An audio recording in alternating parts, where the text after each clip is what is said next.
adofo ne etiefo mamenda mu na mase enfam brad nim de nim susu sistem ahadie news emu hwam ene de brem dane de nyina nsem bebre na ekoso ewo omam ha no nsem a esese utie nsem a ekoso a eji nsem ana ye ka ho asem ewo efikasa fidie so ebra nchen mangi bre ni nkotie nsem a eyede ekoso.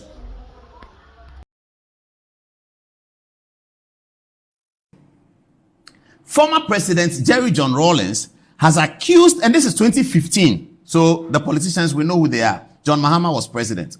Former President Jerry John Rawlings has accused politicians in officialdom of protecting criminals who are butchering trees. Former President Rawlings has accused politicians in officialdom of protecting criminals who are butchering trees of several decades old to pave way for real estate, thus turning the national capital into a jungle of nonsense. Hey, Rawlings, that's where too. The quotation continues. Are we crazy as a people? Mr. Rawlings asked when he spoke to the Association of Nurses and Midwives who paid a courtesy call on him last week. In his view, foreigners are gaining the gusto in destroying Ghana's environment because they have realized that Ghanaians themselves are also destroying their own environment. Why do you think a lot of these foreigners are destroying your environment and polluting streams in gold mining areas? He wondered. Okay, I'm sure he was referring to Chinese people, and these were the days in which Aisha Wan used to hold sway in the whole of Ghana. Today, Aisha Wan is in the cooler, thanks to the prosecution by the Attorney General and Minister of Justice, Godfrey Yeboah Dame. Rawlings continues. Too much damage, Mr. Rawlings yelled. According to him, politicians are also protecting criminals who are decimating the greenery of the national capital, Accra. I think the whole of Accra is becoming like what I call a jungle of brick sheet houses. People are just butchering trees that their fathers and grandfathers planted. Meanwhile, at their level, we sit in the air-conditioned cars, in the air-conditioned offices, in the air-conditioned homes, and we forget that 70, 80, 85, 90% of the population is walking through the hot, blazing sun. And no trees. And we just butcher the trees and we just build our jungle of nonsense. People want to deal with it. Instead of politicians standing by it, enforcing the law, they are rather protecting these criminals. The former leader talked about. Who was J.J. Rawlings talking about? 2015. Who was J.J. Rawlings talking about? This is the Galamsey story. And it has to do with people pointing fingers at Dr. Sriboy and his people saying that they have taken money. So they don't want to go on demonstration. Everybody, you don't have a campaign message. Go and put your campaign message out. How do we have news drought 2 months to election? Where is the opposition party? They should be giving us the news, the meat of the news. They are not there. They are somewhere. 2 weeks ago, Jenado Pokwajima did something nice, and that is it. It's gone. And they still believe that they can win the elections. NDC believe that they have already won the elections. I don't know whether they will win the elections. But the campaign has been so badly decimated. There's no substance for the youth to carry on, to say this is MPP, this NDC. NDC starts with I'm free SHS. Okay, no, you are not. Okay, I'm not free SHS anymore. All right, I'm 24-hour economy. What does it mean? I don't understand. Okay, forget about that. I'm giving you free tertiary first year. Who is paying for it? I don't know. It's a loan. It's not a loan. When you take the money, your mother will pay, your uncle will pay. They don't understand what they are doing.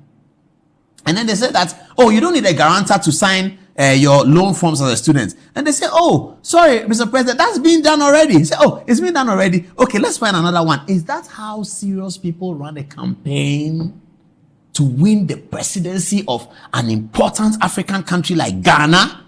This is how they want Ghanaians to hand over power to them on no policy, no record.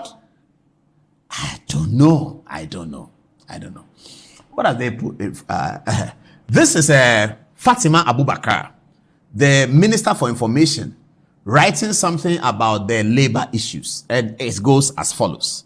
She says, following the call by organized labor and other stakeholders on government to take action on the menace of illegal small-scale mining in the country, the President of the Republic, H.E. Nana Addo Dankwa Akufo-Addo, convened a meeting with organized labor on Thursday, 3rd October 2024 at the Jubilee House.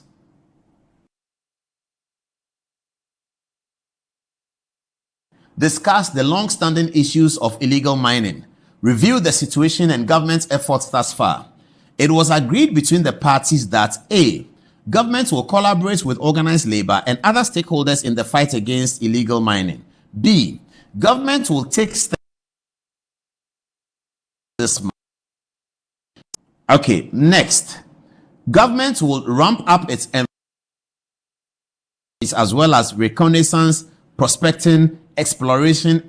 Government supports the call for the presidential candidates to sign a pact committing to the fight against so as to this is what I'll do. Why they take Ghanaians for granted?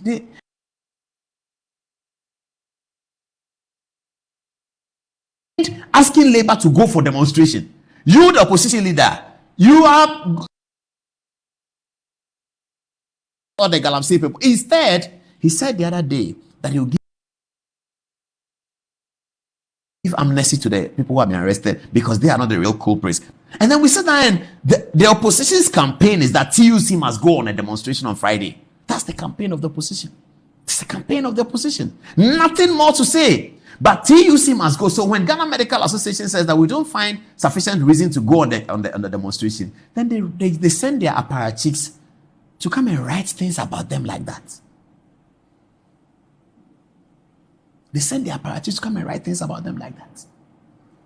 Is that how to run the country? Dr. Da Costa Abuaji says, Ghana beyond Galamsey.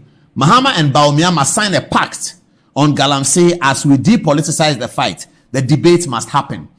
Oh, I forgot about the IEA debate. Is it gonna happen? Is the documentary ready?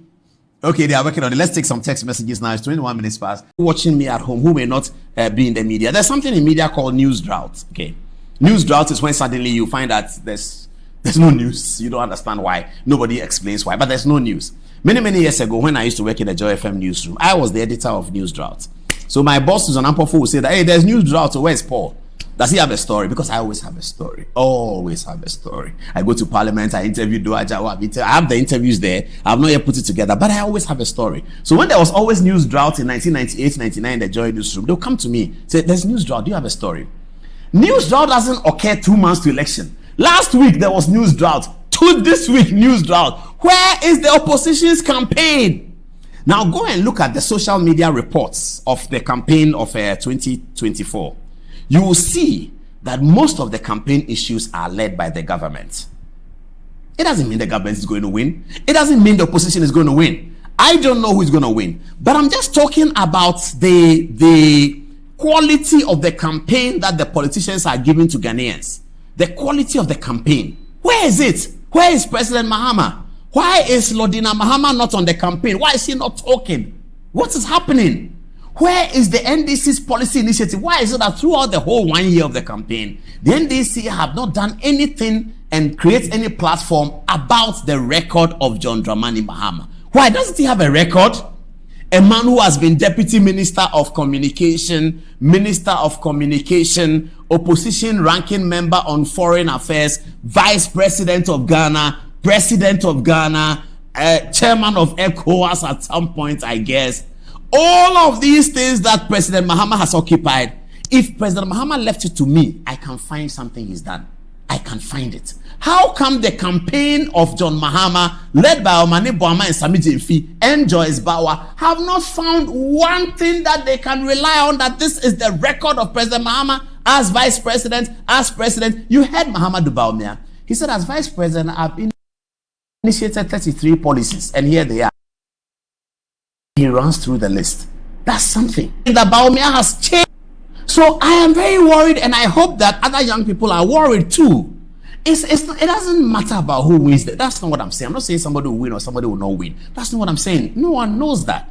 Maybe Osuwempa knows, I think Osuwempa knows. I think also maybe some Shankra knows. Otabel says they don't know, but they say they know. So we have heard them. December 7th is coming. It is very near. What am I sweating? December 7th is coming. It is very near. And we will see who knows. But that's not my point. My point is that this is a campaign. This is about the future of people. Ghana has an overwhelming youth population. This is about the future of the country. The opposition party, which should be holding the government to account, which should be raising the standards for the government to follow, which holds on its ticket a former president and a former vice president, has not been able to tell us single one policy initiative. Their policy initiative is 24-hour economy. 24-hour economy sounded so nebulous that they themselves have abandoned it. It is so nebulous that it ended up being, we ended up being told that it is about rearing animals. Pudon. That's what we ended up being told. Yeah, oh, you don't understand the 24-hour economy. It's about Pudon. Animals will be reared 24 hours. Lions will come here. Some bizarre commentary like that. So that Dr. Atawusu, who said it, was ostensibly policy initiative 24-hour economy. Doesn't it come with a narration? Where are the PR people? The policy of the flag bearer must come with a narration, and that narration goes out to all communicators. If that was available, Dr. Atawusu would not have needed to go into his mind and imagine something as bizarre as something like a zoo. That means 24-hour economy. That doesn't make sense.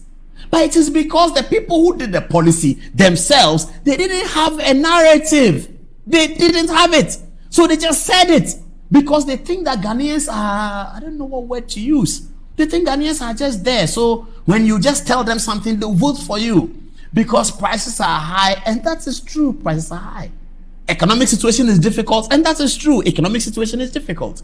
So the opposition party now thinks that we don't have to do anything. Let's just say anything at all. So they throw in 24-hour economy. But this is new media. There's new and independent media. If traditional media will not ask you, new and independent media will ask you. New media will be asking on social media, what does the 24-hour economy mean?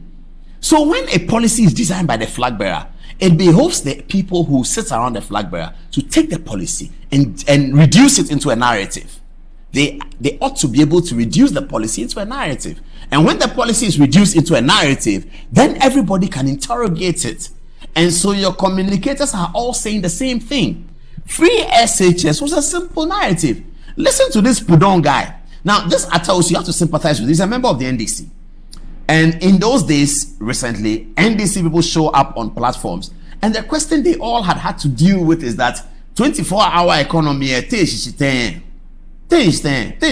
the meaning of 24-hour economy? 24-hour economy, saying. So he was saddled with this question in the studio in Kumasi. And then he blurted it out. Pudon, this, we all watch it and we laugh. It's okay to laugh about it, but there's a serious matter in a certain dereliction of duty on the part of people who are looking for the public job. People who are looking for the public job are telling you that they are not ready for it. They have not understood it. They have not thought about it. I'm going to show you tonight a video of Dr. Bawumia speaking in 2012. And if I show you that video, I'll put it side by side with Dr. Bawumia speaking in 2024. And you will see that it's the same thing. His fidelity to data, his fidelity to policy, his fidelity to issues, his fidelity to do's and don'ts, his fidelity to achievement. You will see it. And that's how he campaigns. And that is the kind of campaign that everyone is applauding. That if this is the future of Ghanaian politics, then we are going somewhere. And then you look at the other side and they sit behind and they are saying, TUC, go and demonstrate TUC. Let's play Pudon. And I'll come to the Ghana Medical Association. And I'll come to some of the social media posts. Some of the, where should I use? Infantile social media posts that was made against the GMA guy. Very infantile. And I